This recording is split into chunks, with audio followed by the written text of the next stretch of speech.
Damien ruins horror movies. Hey guys, it's that time again. It's time for another episode of Damien Ruins Horror Movies, and I'm Damien. And tonight we're going to be doing the 2018. I don't know if it was a hit. I think it was made directly for Shudder. I remember seeing the trailer though and being really excited to see it. Summer of '84. It's got that. It's an '80s throwback film like the It remakes and Stranger Things. But I think what's happening is because the same thing happened in the 80s. In the 80s, there were a lot of 50s, or there were a lot of movies that took place in the 50s. And I think it's because people that were teenagers or kids in the 50s, 30 years later, they're old enough to make movies, so they make it about their childhoods or their teen years. And I think that's happening now. People my age are making movies, and so they're taking place in the 80s. It's not like this trend where it's like 80s are cool again. I don't think that's what's going on, although mom jeans from the 80s have come back, so I think it starts with people are like, oh, I'm nostalgic for my past. They start making these movies, and then soon we start falling back in those styles that were cool back then. And it's weird because some of those things I was happy to get away from. So it's directed by Frankos Simard, Anouk Wissel, and Johan Carl Wissel. I'm sure I butchered all those names. And those do not sound like American names. This movie is an American movie, though. There's no subtitles. These people are all from here. This isn't like a foreign film that just looks like it takes place in the 80s. Yeah, it's an American film that takes place in the 80s. And it was kind of surprised me when I saw the names of the people that directed it, especially that there's 3 directors. I like this movie a lot, even though it's not original at all. It's just a different spin. It's Rear Window, it's The Burbs, it's Disturbia, it's even Fright Night and The Stepfather. It's all that. It's just now it's kids doing it instead of whatever age the characters in the other movies were. It takes place in 1984. The summer of '84 is when I moved here from Portland, and I moved here to Vancouver, Washington. Madonna was just losing her virginity. George Michael was still in the closet. Denise Williams was blasted all over the radio. And coincidentally, my daughter just started 3rd grade this year. It is September. They're doing the home school. I don't know, because schools still are not open, but the kids still think this is when the school year starts. So she's having a completely different experience than what I had. We're going to start first with kind of a plot breakdown, and then at the end, we're going to wrap up who the badass is, or, whatever award, whether it's the badass or the Gilligan. The badass is, the guy who does the most good. And the Gilligan, in case, I don't know if you're younger and you don't know who Gilligan is, there's a show called Gilligan's Island. And it was about these castaways that were stuck on an island, and every episode they almost got off the island, except Gilligan fucked something up, and then they ended up being stuck there again. So Gilligan Award is basically just the dumbass award. It's like, who's the idiot? Whose fault is this whole movie? And after that, we will be doing survival tips. So 3 things we learned from this film. So the first character we meet is Davy, and Davy's doing his paper route. It takes place in Ipswich, Oregon, which I just mentioned. I moved from Portland to Vancouver. Portland is in Oregon, so I have never heard of Ipswich, Oregon. So I don't even know. It might not even be a real place. They might be pulling a Stephen King thing where it's a fake town based on a real town, and the name's just different. I don't know, but it takes place in Ipswich, Oregon. Davy's doing his paper route. And there's a voiceover, and he's narrating. He's basically giving an overview of his neighborhood, his suburban neighborhood, the evil that hides behind all that freshly cut grass and nice landscape yards, the evil that takes place behind the doors, inside the houses. And when I was his age, actually even earlier than that, when I was 13, I had a paper route too. And I got it right after. We didn't have an imaginary boogeyman that we use our imaginations to paint to live in houses near us, even though there certainly were questionable houses where you'd think, I bet you that house has a... But we had a real killer my 8th grade year. We had Wesley Allen Dodd, who killed these 2 boys right at the beginning of my 8th grade year, and I got my paper out shortly after that. He killed them in the forest that was right by my house, which would, within the next month, that forest would be what divided my neighborhood from the neighborhood I delivered papers in, which was kind of creepy. But it was more so because there were Sunday morning papers, because paper routes back then were during the afternoon, except on Sundays you had your morning paper that had to be delivered by 7:30 a.m. So going out there some dark mornings, kind of creepy, knowing that there was a killer not too long ago. He got caught within a couple months, but I think I got my route before he got caught. So Davy delivers Mackey's newspaper. Mackey is his neighbor across the street, who he's lived next to his whole life. The cover of the newspaper gives a little bit of foreshadowing. It says, "Freeport boy still missing." But Mr. Mackey comes out, and Davy says, "Oh, hey, you still owe me for this month." And he's like, "Oh, shit, is it that time already?" "No problem. Checkbook's inside." Say, "Hey, maybe you can help me move something." And like, why a grown man needs a scrawny little 15-year-old to help him move something? It's kind of weird. So Davy goes in the house, and he helps him move like a large, I don't even remember what it was, but it was big. It was a 2-person job, and they take it downstairs. But on the main floor, because when you're 15, you go in somebody's house, first thing you do is you're just like, you're just being nosy. You're like, oh, what is all this? Even if there's nothing to see, you're still like, oh, it's not over there. But you notice there's all these like portraits, like family portraits on the wall, and he's like, it's like, wow, who are all those people? He's like, oh, I got a lot of family. He's like, oh, that's cool. That's a big family. And so he helps him take the thing down the stairs, and he's downstairs, and he notices like a padlocked door down there. And like Mackey's trying to make a dark room. A dark room, that's where people used to develop pictures. Back when phones couldn't take pictures. So they leave the basement, go back up to the main floor, and somehow Mackey kind of wraps up the plot of this movie, the synopsis, in the next sentence when he's like, "Man, I remember watching your parents push you around the neighborhood in your stroller when you were just a little baby." And he's like, 15. That's such a great age. I wish I could just freeze that for you. As after you watch this movie a couple times, you start to wonder, it's like, freeze it for you? You mean like by killing me when I'm 15? But Davey hasn't really alluded. We're not far enough into the movie yet to realize that's the plot, unless you've seen the trailer, that Davey has any reason to think that this guy's killing anybody. That night, Davey and his friends are playing Manhunter. Like all the neighborhood kids play it every night. It's like a teenage version of hide and seek, sorta. Afterwards, at Davey's house, we meet Davey's friends, Woody, Eats, and Faraday. They hang out in his room, and from Davey's room, he can see across the street.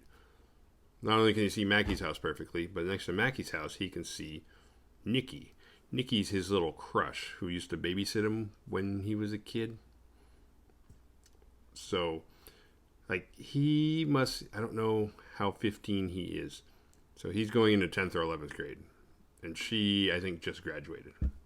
Here's a very important part I forgot to mention. While Davey was playing Manhunter with his friends, he saw into Mackey's living room, and he saw Mackey with a young boy, probably about Davey's age. Davey and all his friends are aware of the missing kids and the fact that there might be somebody killing people. And it's kind of weird that Davey's imagination is going crazy like this, because he's on summer break, and it sounds like it's about the beginning of summer. And so, normally, like Tom Hanks' character in The Burbs, he's taking a little staycation, and his friend Art, that lives down the street, kind of convinces him that his neighbors are killing people. And all of a sudden, like the more he like kind of stops and starts looking around, he's like, holy shit, my neighbors are killing people. I mean, that's the point. Ray Peterson is on a staycation. He's going to do yard work. He's going to relax. But instead, he gets bored, kind of gets a little cabin fever right out the gate. He's got his friend telling him all this shit. And he's like, well, let's go check this out. Rear window, we got Jimmy Stewart. He is laid up against his will because he broke his foot. So he's just kind of hanging around, and he's looking at apartments. It's not the suburban neighborhood, but he's looking at all the apartments and just people watching. And after a while, he gets it in his head that, hey, I think my neighbor killed his wife. Disturbia, Shia LaBeouf, he is on house arrest. He can't leave the house. It's summertime. He's kind of in the he's in this exact same situation. He's got except it's a new girl, but he's got a hot girl that lives right next to him. Then he's got a neighbor he thinks is killing people. Like I said, same story. Still fun. I like this story. Definitely recommend go watch all those movies. They're awesome. There's a lot of throwbacks in this movie. I don't know if they're throwbacks to other movies or just the 80s, because like Karate Kid plays that song. That's Bananarama, Cruel Summer. And Nikki works at a skating rink. Is it a skating rink? I think it's a skating rink, and there's an arcade in there. It was a big thing back then. I used to go to the skating rink, not to skate, because I don't know how to skate. I can skateboard, but I can't roller skate. But you'd go there. It was a way to hang out. It's where you're a kid. Although we were younger. We were like in middle school, and these kids are in high school. By high school, once we were in high school, there wasn't really things like that to do. Because it was dominated by, 8th graders. Like, I don't want to go hang out with 8th graders. I'm a junior. After the skating ring, Davey goes home and has dinner with his parents. And on the milk carton, he sees a boy. A missing boy. I don't know when they stopped doing that, but that was a thing that when there was a kid missing, they would post a picture of the kid on the milk carton with like a number to call if you've seen him. And Davey's looking at the milk carton and the boy in the picture, and it looks a hell of a lot like that kid that was in Mackie's house the other night when they were playing, which I don't know, because like the time in this movie is weird. You can't tell how fast time's moving. It's night, then it's day, then it's night, then it's day, and you don't know if a day has passed or a week has passed. But if you saw that kid in Mackie's house and then the next day you see him on a milk carton, probably not the same kid. Especially because that kid and Mackie looked like they were just hanging out talking. So it's like, okay, this kid's obviously not missing. Because if your kid, that's the standard. If you have, like, okay, my kid's missing. How long has it been since you've seen him? I haven't seen him since I dropped him off at school this morning. Well, you got to wait 48 hours. It's 48 hours, right? Before we can consider this a missing persons case. So his face isn't going to be on a milk carton the next day. But regardless, and at the same time, he overhears his parents talking about how Nikki's parents are getting divorced, which is unexpected and kind of a shocker to him. And that also means that she's going to be moving. Sucks when your neighborhood crush moves. And you're 15, so wherever she goes, it's fucking, whether it's Florida or whether it's 20 minutes away, if you don't have a car, you're just, nice knowing you. After he eats, Davey meets up with his friend to play Manhunt. But Sammy is not around, and they don't know where he is. Supposedly he is camping, but he never told anybody he was going camping. And this is really weird because as you watch this movie and you see them play Manhunt more and more, it doesn't seem like because they never start there. They always go to the scene and they're in the middle of playing Manhunt, except for this time when they're going to start and they can't because Sammy's not around. I have no idea how many people you need to play Manhunt. Because the number, it seems like as long as you have like 6 people, I don't know what makes it so like him being gone fucks it up for everybody else. But it does plant a seed in Davey's little mind, being the little conspiracy theorist that he is, which I don't know if people were called that or considered that or really thought that way in 1984. Despite George Orwell's book that takes place in 1984, people weren't really like, I don't know, maybe they were. They could have been. There was that rare breed of people that smoked weed and listened to Iron Maiden and played D&D and were like, hey, the dragons were real once, man. Davey convinces his friends that Sammy isn't camping. His family's been murdered by Mr. Mackey, and they need to form a stakeout and follow him around, figure out his routine, and catch him before he kills somebody else. It's very, very quick to jump on board, his friends were. And they separate, but Woody's having problems at home. Because another thing that this film does capture is divorce. And divorce got really popular in the 80s. Hence Woody's mom's not going through a divorce. He just has a single mom. His parents, Eaton, they call him Eats. His parents are always fighting. Nikki's parents are divorced. Davey's parents are, happily, they have date nights and shit. So Woody says, hey, can I stay with you? I'm having problems at home. He's like, hey, no problem. Yeah. It's weird. I always had to ask my parents before I just had friends come over. Even by the time I was 15. I think I got more lax by 15. Parents became less responsible about who came into your house and who didn't. So he's waiting for Woody to show up, and there's a knock on his door, or the doorbell rings. And his parents are actually on a date night right now. And he opens it, and it's not Woody. It is... Relax. It's Nikki. And he's like, oh. Because he can't believe it's like, that's your dream come true. You're 15, your parents are gone, the girl of your dream shows up on your fucking door. And you don't know why. And they go up into his room, and she takes his binoculars and sitting out on the desk because he's not expecting her, so he can't like, let me go clean up really quick and hide all the evidence that I'm a fucking weirdo. And she opens the curtains and looks out, and she's like, oh, you got a pretty nice view of my room. Oh, that's right, because when him and his friends were hanging out the night before, they were looking out the window at her, and she caught them while she was changing her clothes. So now she's over. Not really sure if she's just trying to verify, because she doesn't really call him on it, and she's cool with him. And it's kind of weird. But they talk for a little bit, and she looks at all the pictures on his wall, and it's this whole, like... The pictures on his walls kind of shows, like, how hardcore conspiracy theory he is, and she's kind of like, geez. Because it turned out she's the one, when she was babysitting him, she turned him on to all that stuff about conspiracies and aliens and all this. So she's like, oh my God, maybe I should have never showed you that book we used to look at. She's created this monster. But just then they hear Davy's parents. You're getting back. So she's like, oh. So she sneaks out the window and walks home. Now, if you know that there's a murderer running loose and you suspect that it's your neighbor, do you really just let the girl of your dreams just climb out your window and walk home right by his house?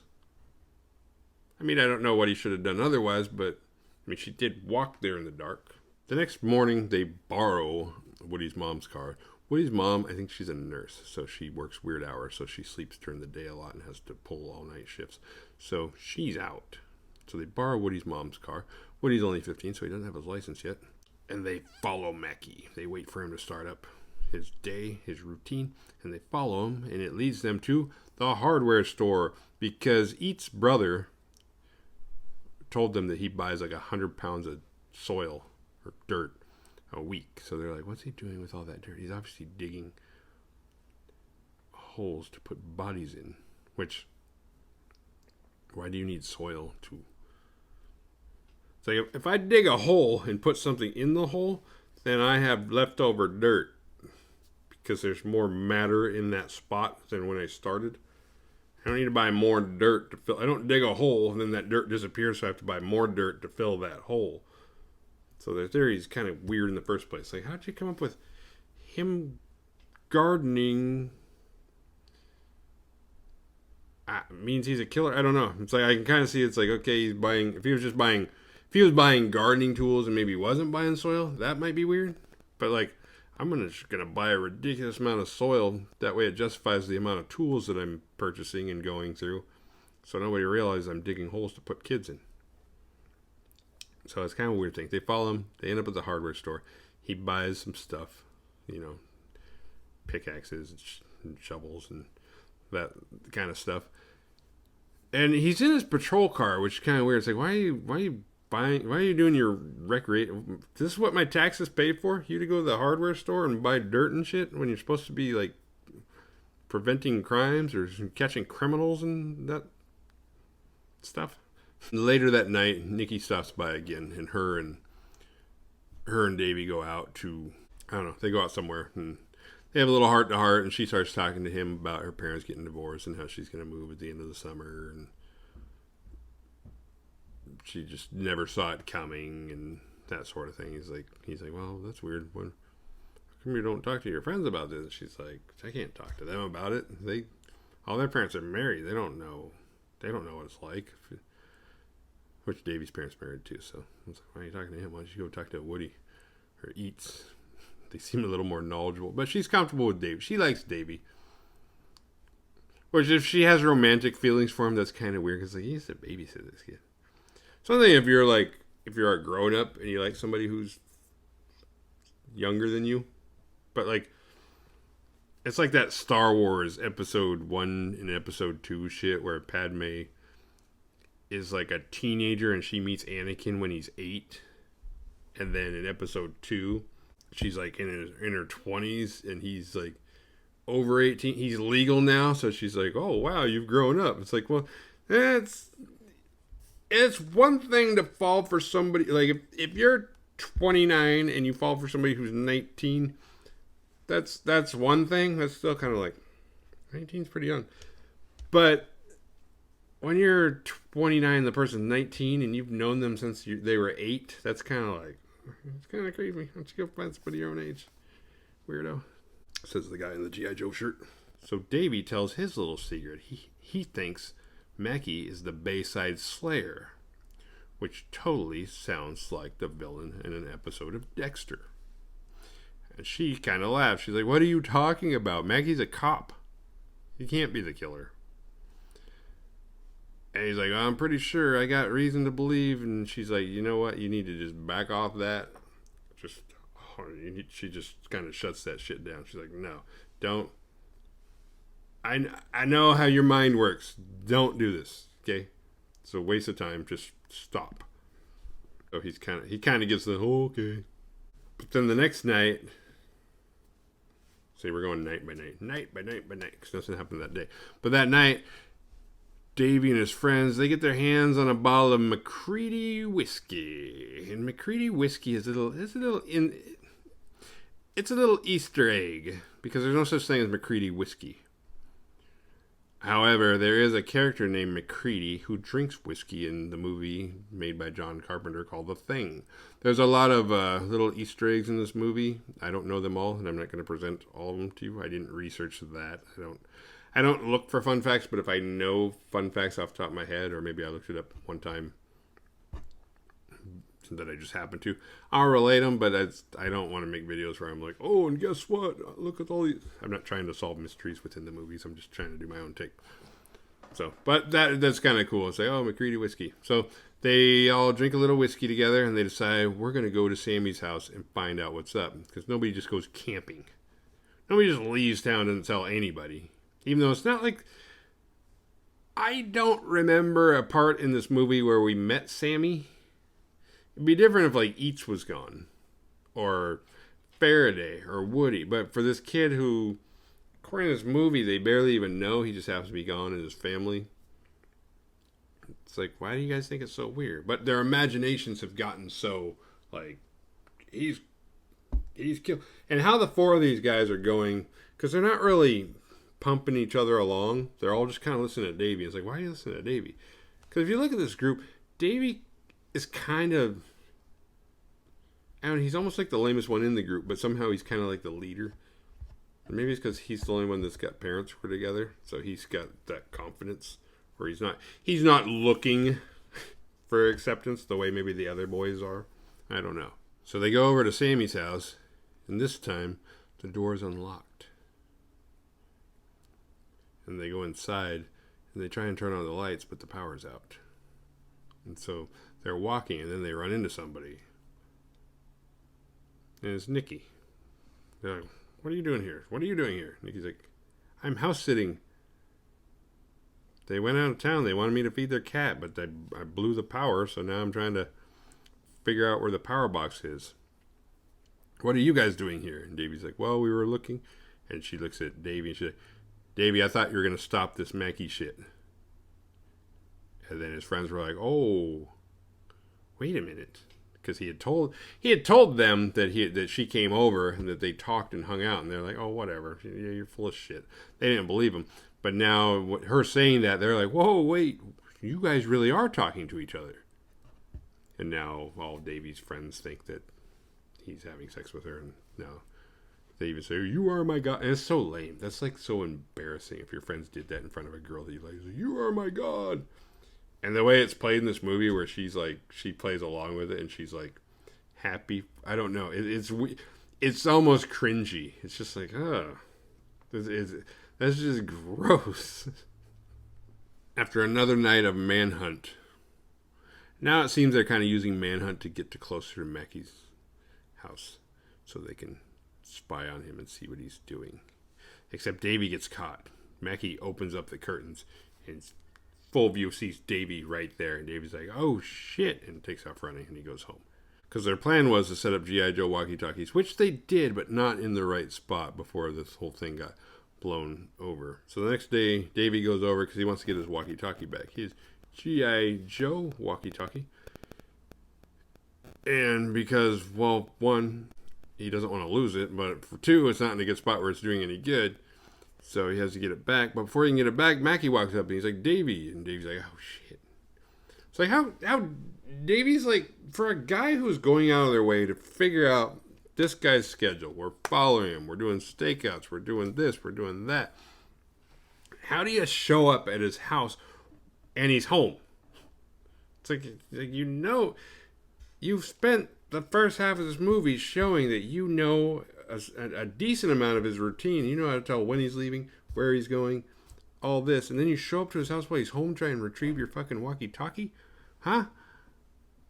And it scares him. And Mackie's like just playing. It's like, whoa, wow. You really scared me last night when you guys were out playing Manhunt. I wasn't expecting you to be there. That freaked me out. And he saw it because Davey had, I think Davey had the walkie-talkie in his hand. He's like, you know, I got some real walkie-talkies that, you know, the Force doesn't use them anymore. If you guys want them, you're welcome to them. I mean, they pick up everything. And I did read, you know, me, you know how I just say I don't research movies. I go to IMDb sometimes, and I read this a long time ago. And I did read, it was, they had, like in the trivia, and it was kind of weird, because it's not really noticed in the movie, it's not alluded to in the movie at all, but it is pointed out, it's like, if he has walkie-talkies that pick up everything, does that mean that he's been listening to Davey and his friends? Like, has he been one step ahead of Davey and his friends this whole time? And that was kind of that was like a weird Wolf Creek moment that I won't say, because I don't like it when certain shows do a review about one movie and they spoil another one in the middle, and you're like, hey, I didn't know you're going to spoil Wolf Creek.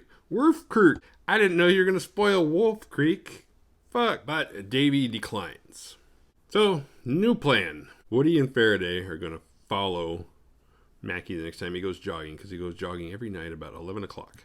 They're going to follow him, see where he goes. And while he's doing that, Eats and Davey are going to go into Mackie's backyard and start digging like grave diggers, and they're going to see if they can find anything. So that plan goes into effect. They end up following Mackie he jogs to a storage unit, and inside he's got a Ted Bundy VW Bug. There's another Easter egg. And Eats and Davey are not having any luck with digging up anything. But there's the shed, and Eats picks the lock to the shed, which is a little more foreshadowing. And they go inside. There's nothing special, but they do find the MTV shirt that the kid was wearing, who was in Mackie's house that Davey saw. And that's the milk carton kid. And it looks like there's blood on it, so they take the shirt. They go back to Davey's house, and they compare notes. They got a shirt with blood on it, and Faraday and Woody saw a lot of bags that said N-O-A-H. They're like, oh, it says Noah on them. It's like, huh, Noah? And they figure out that Noah is like the scientific, the properties, the symbols, whatever, the element symbols or whatever they're called, but it's for sodium hydroxide, which is used to break down flesh. Basically, I don't know anything about it. In the movie, they say it's what they put on animals to break them down. That way, when they stick them in the landfills, they don't stink. But it basically is a compound that breaks down human flesh. It's an acid. It eats up bodies. So if he's got bodies, he's pouring acid on them to disintegrate them so he can get rid of them. So now it's obvious. Davey is right. Mackie is a killer. The jig's up. So Davey and his friends go to Davey's parents, and he tells them, he says, Mackie's the killer. And he tells them everything that the movie has exposed about him so far. And his dad just kind of looks at him, and he's like, then he starts laughing. And he's like, I've known that guy for since before you were born. He's lived next door to me. He's a policeman. He's not a killer. He's like, You know, it's like, this is stupid. You guys have done what? You dug up his backyard? Okay, we're going over there right now. And he marches the four of them down over to Mackie's house. Knocks on the door. And it's time for them to face the music. And he tells Mackie everything. He's like, well, what do you guys have to say for yourselves? And Mackie just kind of starts laughing. He's like, you know what? Honestly, there's no reason to apologize. I remember being 15. I remember summers having an overactive imagination. You know, as far as I'm concerned, no harm done. I mean, yeah, maybe they shouldn't dig up my stuff, but it's not a big deal. And Davy's dad's like, well, you're a better man than I am, because if I were you, I would be pissed, and I would want something done about it. He's like, they're kids. Kids are kids. So the next day, because Davy's grounded for life now, and the next day there's a knock at the door. There's Davy's home alone. And he opens it, like they didn't have peepholes back then, and it's Mackie. Mackie is just trying to, like, make things right with Davy. And he's like, hey, he's just like, hey, I just want you to know, I'm not offended. I'm not offended by you doing that. We're cool. It's like, it's not a big deal. I don't want things to be weird now. And Davy's like, well, who was that kid? When I was playing Manhunt, I saw a kid at your house. He's like, that's my nephew. Oh, okay. It's like, well, can you call him? He's like, yeah, I can call him. If you let me come in, I'll use the phone. It's like, no, you can't come in. Wait, I got a long cord. I can bring it to you. And Maggie's getting this by. I was like, wow, you still think I'm the fucking killer. Okay. So he brings the phone to him and says, all right, call him. So Mackie dials the number and calls. But there's no answer. And so Davy hangs up the phone. And Mackie, once again, was like, okay, we're cool. I'll try and talk to your parents, see if I can, like, have them lift this grounding sentence they put on you, okay? Because it's like he's showing complete empathy, which serial killers, psychopaths are not supposed to have. And then he leaves. So Davy calls the operator, and he gets the last number called, or the last number dialed from his house, and the operator tells him the number. And it's one of the numbers on Davy's fridge of, like, in case of emergency contact that his parents left for him. The number Mackie called, it was his own phone, so of course nobody's going to answer it. Dun, dun, dun. So then that night on the news, I don't know if it's that night. Could be a week later.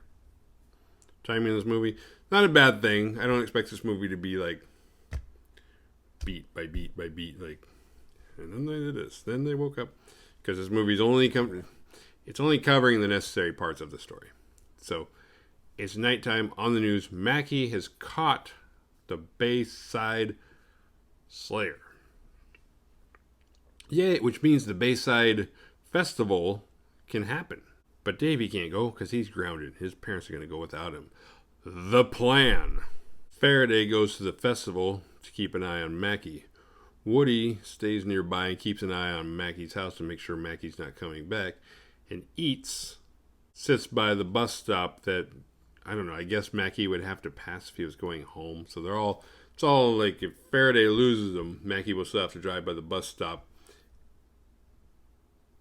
Eats will see him. He can let Woody know, or he can let Davey know. But there's 3 points of, I'm going to be in the house. I need to make sure he's not coming here. Because he's got his dad's news camera, because his dad's at the Bay Fest, so he's not going to miss it. He's going to go inside, he's going to break in, he's going to film, and he's going to film the evidence. Davey's ready to go in the house, and as he is ready to go in the house, Woody shows up, and he's like, hey man, we're bros. I'm not letting you go in there by yourself. It's like, we're covered if he comes back. I'm going in there with you. So he's like, all right. And then Nikki shows up, and she's like, hey, I think this is crazy. You're in a shit ton of trouble, and you're going to be even more if you do this, but I'm with you. So the 3 of them go in the house.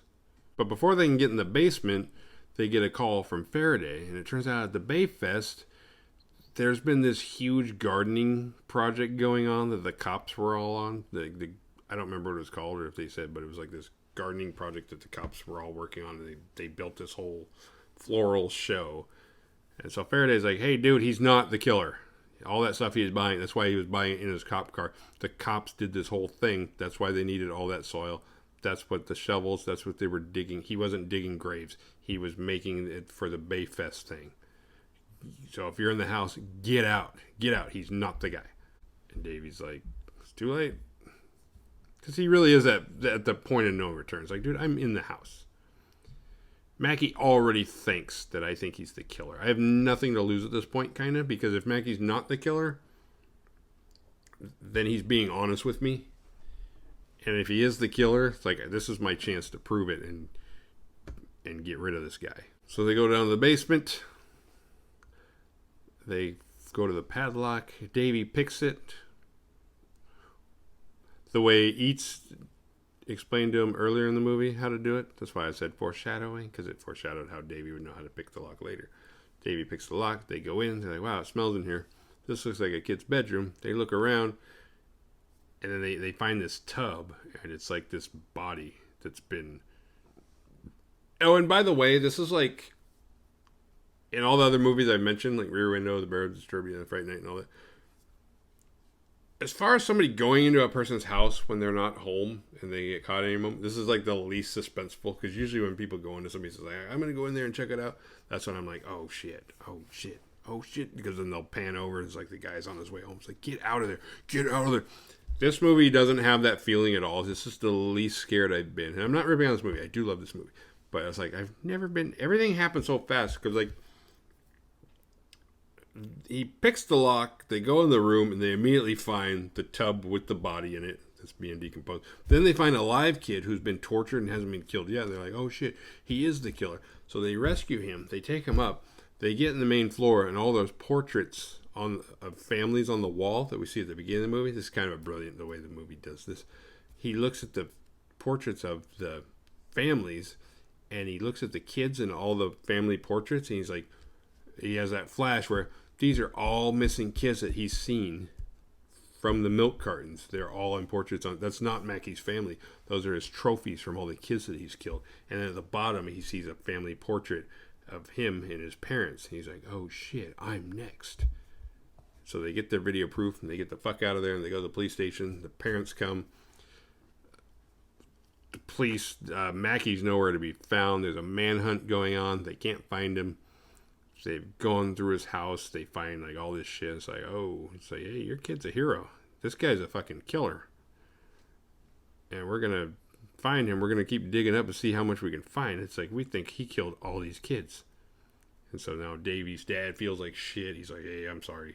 Sorry, sport. They go back to Davy's house. Woody stays the night. And they go to sleep. And then about, I don't know, a couple hours later, you know those old attics? I don't know if they still have them. I know like older houses do, where they got the stairs that come down. The stairs that fold up into the ceiling. And then you can make them come down. Well, those come down. And down climbs Mackie in Davy's house. Somehow nobody hears this. And he goes in the boy's room. And he chloroforms. Because Davy wakes up. And he's like... Ugh. Chloroforms both of them. Gets in the car. He gets... Because I know how loud the hinges on those ladders are. And I know, like... If you... Like, Davy, you could probably throw over your shoulder pretty easy. He weighs about $1.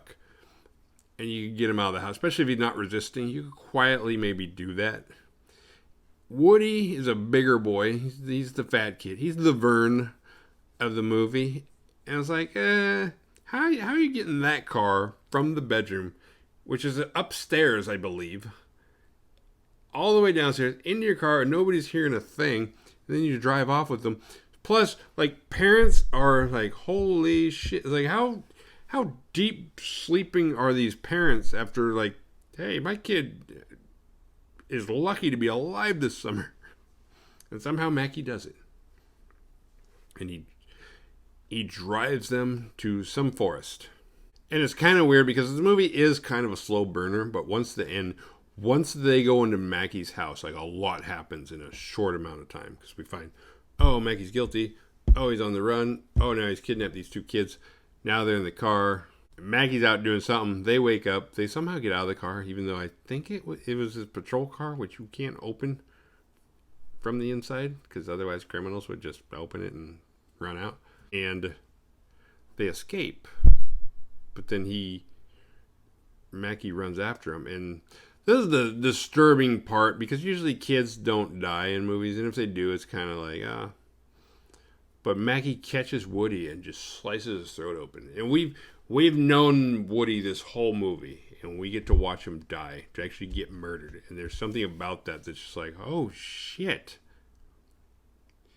It's like, because we're still processing Mackie being the killer, even though, oh yeah, he's the killer. Yeah, no, he's the killer. He's probably not. This is just movie tricking us. Even though, all movies that operate this way, the guy really is a killer.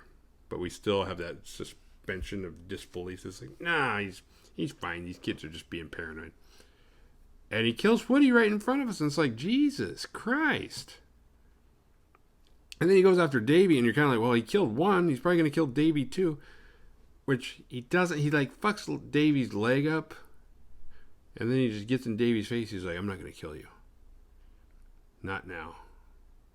And this to me was kind of a brilliant ending, because I remember watching movies when I was a kid and thinking, well, if Freddy haunted you in your nightmares and then he came and killed you, it's like, yeah, you'd be scared, but then it's over. It's like, it's scary if all your friends are dying one-on-one, like the suspense and the buildup of him getting to you. But once it kills you, you can't be scared anymore because you're dead. And that's what Mackie kind of does in the situation where he's like, I'm not going to kill you. Not now. I will someday. I'll find you.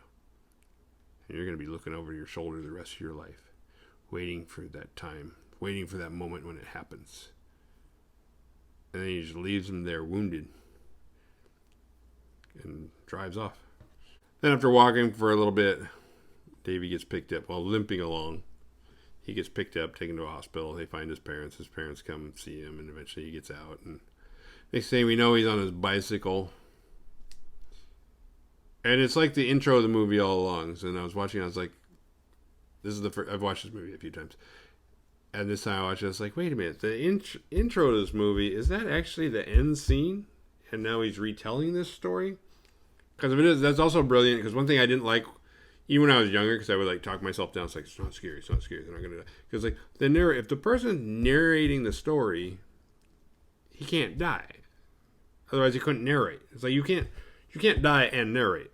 So it was like, oh, but they do this in a brilliant way where he narrates the opening, and then he narrates the ending. He doesn't die, but you don't know that he can't die, because you don't know that what he's saying at the beginning is him looking back at what happened. It's like some Heart of Darkness shit, if you've ever read that book, Joseph Conrad. And so he continues the same talk, the same voiceover that he was doing at the beginning of the movie when he was doing his paper route. Even serial killers live next door to somebody. And he's on his bike, but then we go a few more feet, and you see Nikki and her family driving off, and she waves and he waves. And, it's kind of the last time he's ever going to see her, because it's 1984. There's no Facebook or social media or anything. She's going to go, and when somebody moves, they're gone. They might as well be dead at that point. So it's a really down ending, He loses one of his best friends. The girl of his dreams is gone. I don't know. It's a bummer. It's a good movie though. It's got its flaws if you like really want to try but it's good, and I like that kind of movie. So we got the Gilligan Award goes to Davy, because yes, Davy caught the murder. Yes, Davy saved a kid, but Davy got one of his best friends killed, and I don't know. I'm just kind of like, you get one of your good friends killed because you were snooping around and you caused all this to happen. At the same time, now nobody else has to die for Mackie again. Or do they? Because Mackie got caught, but he didn't get caught. He got found out. He's not captured. He's on the loose. He's still killing people. Like, they can make a sequel to this. Mackie living in another neighborhood. Why don't they? They should. I'm on board with that. What did we learn? Survival tips. Like the Ramones said, don't go down to the basement. Number 2, don't let your kids out after dark if you know there's a killer out on the loose and there's a lot of missing kids and milk cartons and shit. I mean, unless you don't like your kid, then it's probably not a bad plan. Number 3, Never let the killer suspect that you know that he's the killer. All right. That's it. The end of the show. If you enjoyed, hopefully you're already subscribed. But if not, go ahead and subscribe. Thanks for watching, and I will see you next week, because next week is Friday the 13th, part 6. Ooh, because it's S month of Jason.